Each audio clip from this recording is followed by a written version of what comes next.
महा टीकाकरण अभियान को लेकर शनिवार को एसडीएम के मार्गदर्शन में आंगनवाड़ी कार्यकर्ताओं ने घर घर दस्तक देकर जागरूकता अभियान चलाया। एसडीएम आशुतोष गोस्वामी ने शनिवार को शहर के प्रकाश नगर, चंबल सागर कॉलोनी, दयानंद कॉलोनी आदि क्षेत्रों में पहुंचकर नागरिकों से अपील की। एसडीएम गोस्वामी ने नागरिकों से 1-to-1 चर्चा की। इस दौरान नागरिकों से 17 नवंबर को कोविड महा टीकाकरण अभियान में शामिल होकर दूसरे डोज के लक्ष्य को पूर्ण करने की अपील की। इस दौरान सीडीपीओ मुकेश वर्मा, सुपरवाइजर शोभना कनेरे आदि मौजूद थे।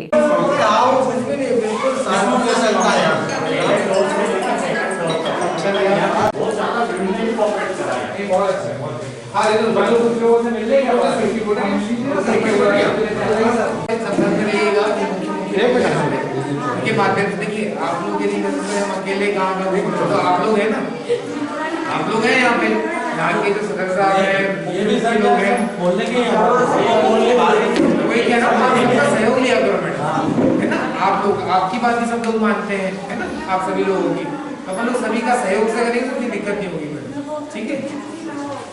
नहीं, आसपास भी जितने लोग हो ना, आपके सहेलियाँ वगैरह हो, रिश्तेदार हो, उनको बोलिएगा, फिर ऐलान करेंगे। क्योंकि अभी आप देख रहे हैं महाराष्ट्र में, गुजरात में फिर से केसेस आने लगे।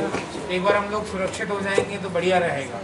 आपके आसपास भी परिवार में सब लोगों को बोलिएगा कि दूसरा डोज लगा लें। सभी लोग सब मेहनत भी कर रहे हैं, है ना, तो आप लोग का भी सहयोग रहेगा। सबसे अच्छा भीड़ में सुबह से शाम तक नंबर में लग के लगवा है।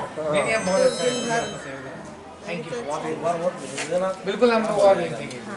हमने टीका लगवा लिया, लगा लिया, और आज इसको सेकंड डोज मैंने अभी लगवाया, सिस्टर को ही लगवाया, वो स्कूल गई है। अच्छा, दोनों डोज हो गए। आपके आसपास भी जो लोग उनको बोलिएगा कि टीका लगवा लें, क्योंकि हम लोग सुरक्षित हो जाएंगे सभी प्रकार से।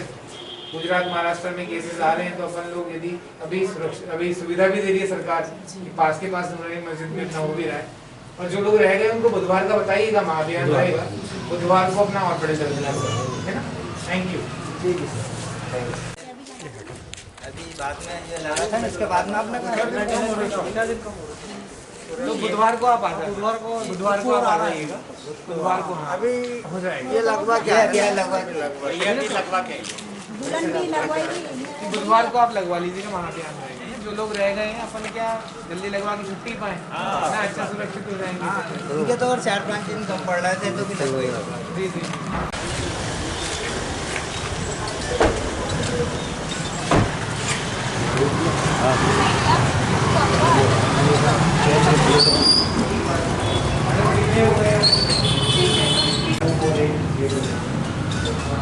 कितना ड्यू है सेंटर पे मैडम? लगभग ये तो एरिया वाइज हमारे यहाँ तो मतलब 18 में सर देखिए तो 120 के आसपास ड्यू। हाँ, शेष रह गए। शेष रह गए सेकंड वाइज। एक बार वो गाड़ी चलाने और कागज मेरे सामने रखे हुए। और फर्स्ट वाले सर वार्ड नंबर 18 में मतलब मेरे एरिया में जैसे 2-3 व्यक्ति ऐसे जो नहीं लगा रहे।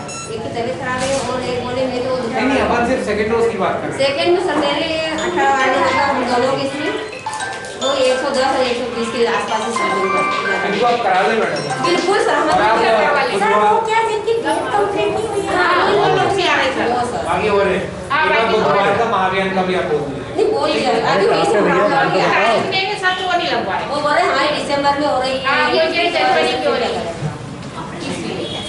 और भी जो शासन की मंशा अनुसार जितने भी सेकेंड डोज से शेष हितग्राही रह गए उनको टीकाकरण का अभियान विशेष रूप से चलाया जा रहा है। आज भी दस्तक अभियान के अंतर्गत प्रत्येक वार्ड में एक अधिकारी, शासकीय कर्मचारी को दिया गया है, जिसमें वो आंगनवाड़ी कार्यकर्ता के साथ और ग्रामीण क्षेत्र में जीआरएस सचिव के साथ घर घर जाके लोगों को टीकाकरण हेतु प्रोत्साहित करेंगे। उसी के अनुक्रम में आज हमने नूरानी मस्जिद, प्रकाश नगर और दयानंद कॉलोनी में आके लोगों से चर्चा की, टीकाकरण केंद्रों को भी विजिट किया और लोगों को टीकाकरण हेतु प्रोत्साहित किया गया। एक और बात जो मुख्य रूप से वो बताना चाहेंगे वो ये है कि 17 तारीख को बुधवार को सरकार की मंशा अनुसार कोविड का महाअभियान रहेगा। वैसे रूटीन में भी कोविड वैक्सीनेशन हो रहा है, लेकिन महाअभियान के रूप में बुधवार को लिया जाएगा। मेरा अनुरोध सभी नागदा शहर के नागरिकों से यह है कि बुधवार को अपने आसपास के लोगों का, परिवार का, यदि सेकेंड डोज ड्यू है, यदि रह गया है और समय आ गया है उसका, तो अपने निकटतम जो टीकाकरण केंद्र है वहाँ जाके अपना टीकाकरण कराकर अपने आप को, अपने आसपास को, अपने परिवार को सुरक्षित रखें। Thank you sir. राष्ट्रीय व राज्य विधिक सहायता समिति के तत्वाधान में 2 अक्टूबर से 14 नवंबर तक शहर व ग्रामीण क्षेत्रों में तहसील विधिक सहायता समिति द्वारा शिविर का आयोजन किया जा रहा है। शनिवार को न्यायालय परिसर में महिला सशक्तिकरण दिवस मनाते हुए जागरूकता शिविर आहूत किया गया, जिसमें आंगनवाड़ी कार्यकर्ताओं ने भाग लिया। शिविर में अपर व जिला सत्र न्यायाधीश वंदना राज पांडेय, प्रथम श्रेणी न्यायाधीश नदीम जावेद खान, प्रथम श्रेणी न्यायाधीश पूनम डामेचा, प्रथम श्रेणी व्यवहार न्यायाधीश आशीष सक्सेना आदि ने शिरकत की। अपर व जिला सत्र न्यायाधीश पांडेय ने कहा कि आंगनवाड़ी कार्यकर्ता ग्राउंड जीरो पर जाकर कार्य करती हैं। ऐसे में महिलाएं उनके संपर्क में सबसे ज्यादा रहती हैं। ऐसे में महिलाओं के शोषण को रोकने में इनकी अहम भूमिका होती है। माता पिता की उपस्थिति में लिया जाएगा, उसको तत्काल मेडिकल कराया जाएगा और उसको जो भी आर्थिक सहायता होगी, यहाँ तक अगर उसके रहने की जगह नहीं है तो उसके लिए भी व्यवस्था की जाएगी। यदि वो चाहती है कि उसके पास कोई वकील हो तो शासन के खर्चे पर उसको वकील मिलेगा। इसी तरह से अगर आप चाहें और अपना कर्तव्य के साथ साथ अपना जिम्मेदारी को समझें और सामाजिक प्रतिष्ठा को लोग ध्यान में न रखें और ये सोचें कि बच्ची का नाम पता जानकारी किसी को न चले, तो ये भी इसकी व्यवस्था पूरी है कानून में। कोई भी बच्ची या छोटा बच्चा अगर 18 साल से कम है, उसके साथ भी कोई लैंगिक अपराध होता है, उसका शोषण या उसके साथ कोई गलत घटना होती है, तो उस बच्चे का नाम पता, परिवार का नाम, गांव, स्कूल तक का नाम गोपनीय रखा जाता है। और बच्चे की कोई जानकारी सिर्फ उसको जानने वालों के अलावा हमारे कोर्ट में भी, न्यायालय में भी, पुलिस अधिकारी भी उसकी नाम पता प्रकाशित नहीं करते हैं। अगर कोई प्रकाशित करता है तो उसके लिए दंड का प्रावधान है। इसलिए जरूरी है कि आप न केवल अपने अधिकारों को समझें बल्कि अपने कर्तव्यों को भी समझें और समाज सेवा या देश सेवा की भावना से भी काम करें। क्योंकि एक लोक सेवक होने के नाते नहीं, भारत का नागरिक होने के नाते हर देश के हर नागरिक पर जिम्मेदारी है कि उसके आसपास कोई अपराध होता है, कोई जानकारी मिलती है कि गलत काम हो रहा है, गलत की संभावना दर्शित होती है, तो तत्काल उसकी जानकारी पुलिस अधिकारियों को दें, अपने वरिष्ठ अधिकारियों को दें। क्योंकि एक सशक्त महिला ही सशक्त समाज और सशक्त देश का निर्माण कर सकती है। जरूरी है कि आप भयभीत ना हो, किसी से नहीं डरें, लेकिन इसका मतलब यह नहीं कि अनावश्यक विवाद करें या और किसी को इस चीज़ के लिए डराएं या धमकाएं। कोशिश ये करें कि हम अपराध को होने से ही रोकें।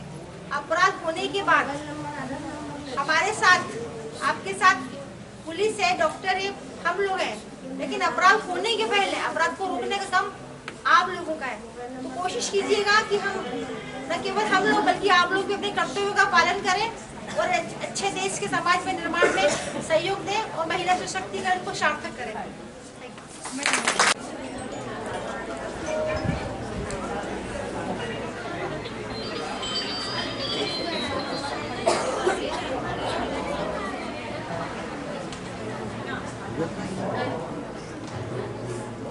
का पर अमल करेंगे और जो भी अन्य महिलाएं हैं उन तक कानून की जानकारियां पहुंचाएंगे।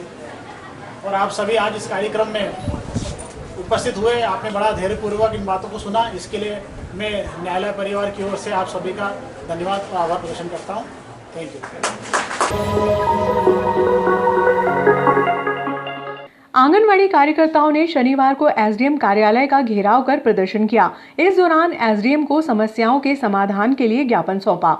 आंगनवाड़ी कार्यकर्ताओं ने शनिवार को अनुविभागीय कार्यालय पर प्रदर्शन किया। आंगनवाड़ी कार्यकर्ताओं ने बताया कि आंगनवाड़ी कार्यकर्ताओं से कोरोना माह अभियान के लिए घर घर दस्तक देकर डाटा संग्रहित करने का दबाव बनाया जा रहा है, जबकि कोरोना काल में कार्यकर्ताओं ने डाटा संग्रहित करके स्वास्थ्य विभाग को उपलब्ध करा दिए हैं। इसके अलावा मतदाता सूची प्रकाशन, नगर पालिका एम पेंशन सहित विभागों के लगभग आधा दर्जन कार्य सौंप रहे हैं, जिससे आंगनवाड़ी कार्यकर्ता विभागीय कार्य को पूर्ण नहीं कर पा रही हैं, जिससे विभागीय कार्रवाई का डर बना हुआ है। आंगनवाड़ी कार्यकर्ताओं ने आरोप लगाया कि सरकारी स्कूलों में शिक्षकों को इतना अधिक वेतन मिलता है, इसके बाद भी बीएलओ सहित अन्य कार्यों में सिर्फ आंगनवाड़ी कार्यकर्ताओं को ही लगाया जा रहा है।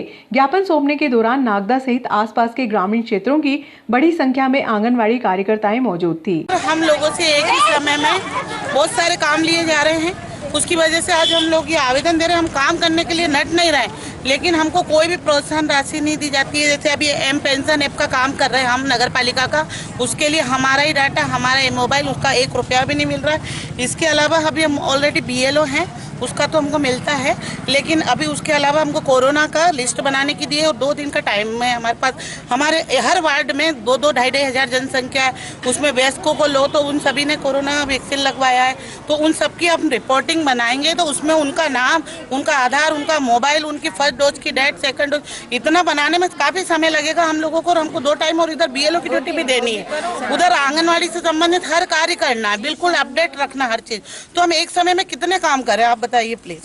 तो सर से हम निवेदन कर रहे हैं कि हमको टाइम दिया जाए। हम काम करने के लिए मना नहीं कर रहे, लेकिन हमको प्रोत्साहन राशि भी दी जाए साथ में। 10,000 हमारा विभाग हमको उनके काम के दे रहा है। हाँ। 10,000 हमको हमारा विभाग उनके काम, सारे विभाग के काम। हम महिलाओं का आर्थिक शोषण हो रहा है तो सब।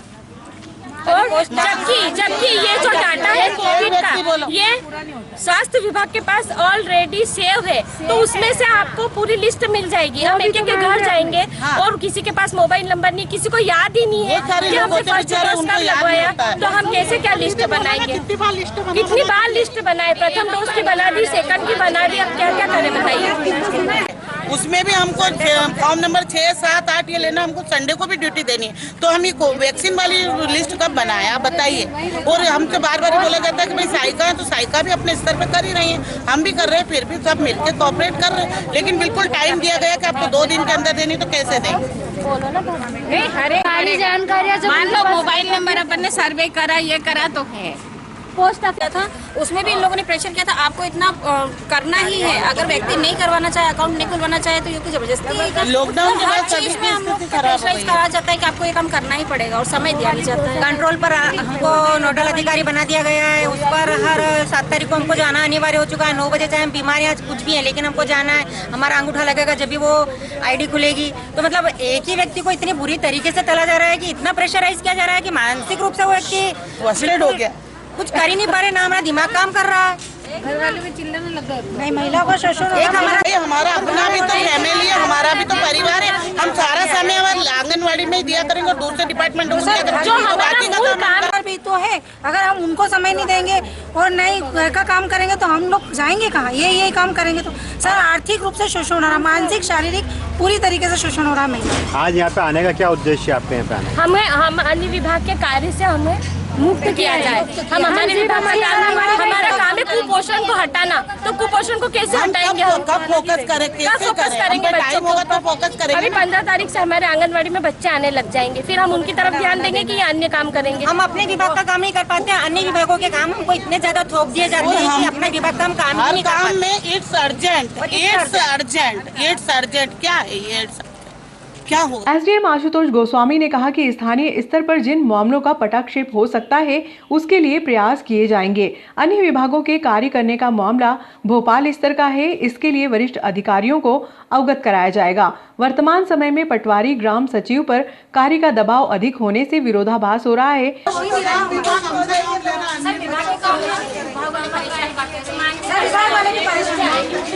जो स्वास्थ्य विभाग के पास ऑलरेडी डाटा बना हुआ है प्रथम डोज का, तो वो हमसे क्यों बनवाया जा रहा है डबल? कुछ बहुत बात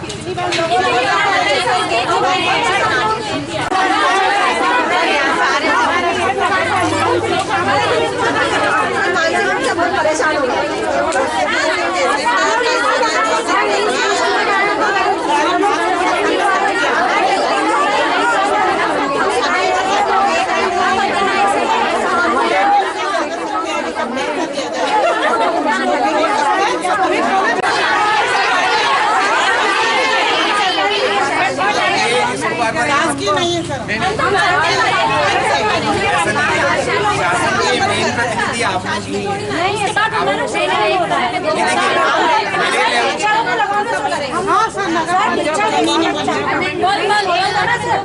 टीचर 4 बच्चों पे 45,000 सैलरी ले रही है और आराम से बैठी। हम मेरे लेवल की जो चीजें निराकरण करो, हमारा निराकरण करो। भोपाल लेवल पे जो चीजें होनी है मैडम आपकी बात जायज हो सकती है, लेकिन वो उसका निराकरण SDM लेवल पे नहीं हो सकता ना मैडम। और जहाँ तक आपने कुछ मानदेय की बात की, मैं कोशिश करता हूँ अपने रोकस से कुछ हो जाए, तो रोकस होता है रोगी कल्याण समिति का। आप इसको ये मत बोले कि हमारा काम नहीं है। स्वास्थ्य विभाग की यदि मैं बात करूँ ना, तो आपको अभी स्थिति, आप पेपर यदि पढ़ते होंगे आपको बताऊँ अपने पास 2 डॉक्टर है। अभी स्थिति ये आ गई 2 डॉक्टर है। मैं नहीं कह रहा हूँ आप लोग बहुत ज्यादा हो, आपके पास भी 2-2, 3-3 लोगों का काम है, ये भी मैं जानता हूँ, लेकिन जो ओवरऑल काम करना है, जैसे टीकाकरण का जो कार्य है, अपन ये नहीं कहेंगे स्वास्थ्य विभाग का कार्य है, ये अपन सबका कार्य है ना। आप इस प्रकार अपन इसको बेटर कर सकते हैं। जैसे अभी आप लोग इकट्ठे हुए हैं, सचिव और जीआरएस की तरफ से भी हमको ये आ रहा है, अपन ये ना सोचे कि हमारा ही ये हो रहा है। जैसे हमारे पटवारी वगैरह वो भी कहते हैं सर यहाँ पे भी इतना काम हो रहा है, ये भी हो रहा है, ये भी हो रहा है। डाउन ऑर्डर में भी कई बार 12-1 बजे हमको भेजना पड़ता है, हम लोग ही भेजते हैं मैडम उनको, तो मतलब ऐसा। भारत को हिंदू राष्ट्र घोषित कराने के लिए हमको एकजुट होना पड़ेगा। पहले हम शास्त्र से समझाते थे, इसके बाद भी नहीं माने तो शस्त्र उठाने से पीछे नहीं हटेंगे। यूपी के मुख्यमंत्री योगी आदित्यनाथ से हमें सीख लेनी चाहिए। उनके द्वारा स्पष्ट कर दिया गया है कि जिसको जो भाषा समझ में आएगी उसे उसी तरह से समझाया जाएगा। ये बात महामंडलेश्वर व अखंड हिंदू सेना के राष्ट्रीय अध्यक्ष व विहिप के केंद्रीय मार्गदर्शक आचार्य शेखर ने हिंदू समाज के दीपावली मिलन समारोह में कही।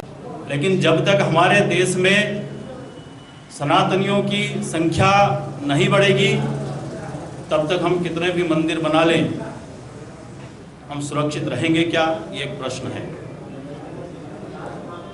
परंतु सनातन की उम्र जो है, मैं आपको बताना चाहता हूं, 1,97,49,49,119 वर्ष की सनातन धर्म की आयु है।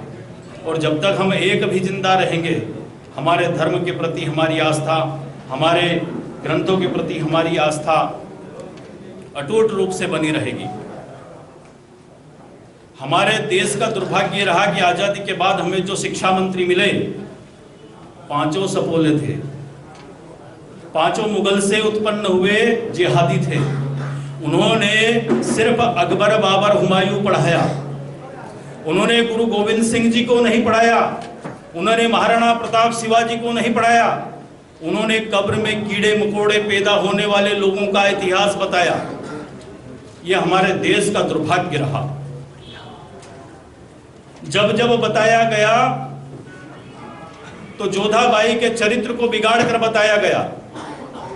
जब जब बताया गया माता सीता के प्रति आस्थावान लोगों की आस्था बिगाड़ने को का एक चरित्र बताया गया। मैं जानना चाहता हूं कि बकरी बांधने वाली रस्सी तो आपने संग्रहालय में रखी, लेकिन भगत सिंह जैसे युवा क्रांतिकारी देशभक्तों को जिस फांसी के फंदे पर झुलाया गया था, वो रस्सी कहां गई?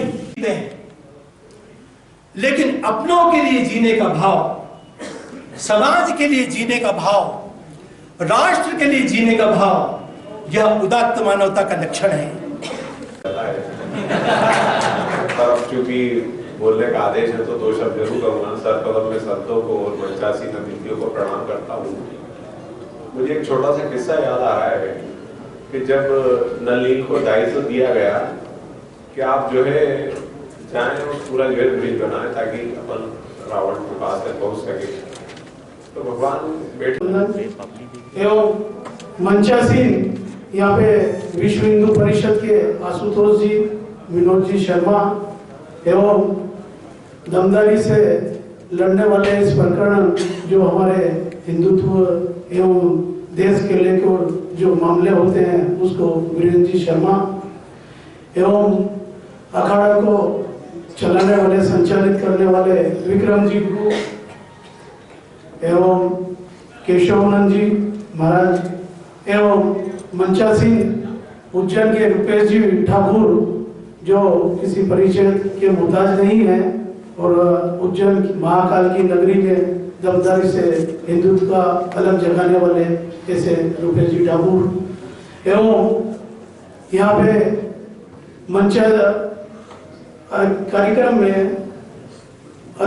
संत समाज एवं पुजारी एवं इस कार्यक्रम में हिंदू समाज के विभिन्न क्षेत्र में काम करने वाले एवं जीव दया को लेकर सेवा करने वाले एवं हिंदुत्व देश धर्म संस्कृति की जो काम करने वाले उनको सहयोग करने वाले एवं यहाँ पे मीडिया के मेरे बंधु आशीर्वाद दाता एवं बहनें, आज जो ये कार्यक्रम दीपावली मिलन समारोह का कार्यक्रम है और इसमें जो विगत कुछ घटना जिस तरह से हुई है और उसका कार्यकर्ताओं ने यहाँ पे जो हिंदू समाज की जो लड़ाई होती है और कार्यकर्ता जेल भी गए हैं, एक माह जेल में गए हैं और उनका कोई कसूर नहीं था। श्री रामचंद्र भगवान की जय, श्री भारत माता की जय। भारत के से निवेदन करूंगा कि वह कार्यक्रम के प्रति आभार व्यक्त करें। जय जय श्री राम, जय श्री राम, जय श्री राम, जय श्री राम। यहाँ उपस्थित मंच पे साधु संत, अतिथि और मीडिया, पुलिस प्रशासन और समस्त कार्यकर्ताओं का आभार व्यक्त करता हूं। भाई साहब सामने दादा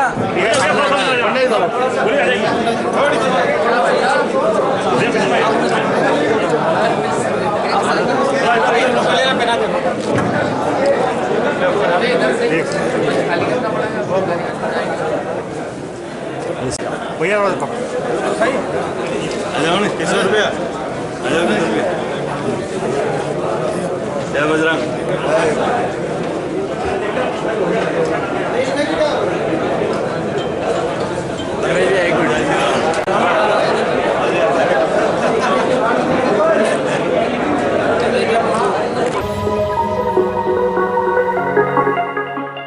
सीएसपी मनोज रत्नाकर के जन्मदिन के उपलक्ष्य में शनिवार को व्यापारी महासंघ के संरक्षक दिनेश अग्रवाल, अध्यक्ष वीरेंद्र जैन ने उनके कार्यालय पर पहुंचकर स्वागत किया।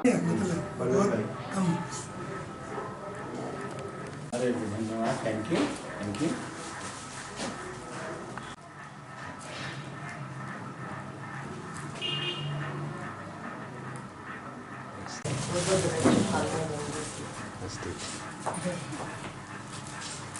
डबल देखिए सामने देखिए। यस ठीक। इसमें तो सिंगल है ना। अरे सामने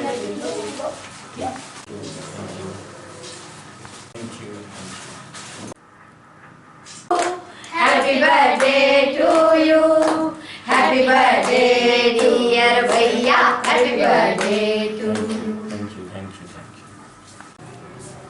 बधाई हो बहुत बहुत।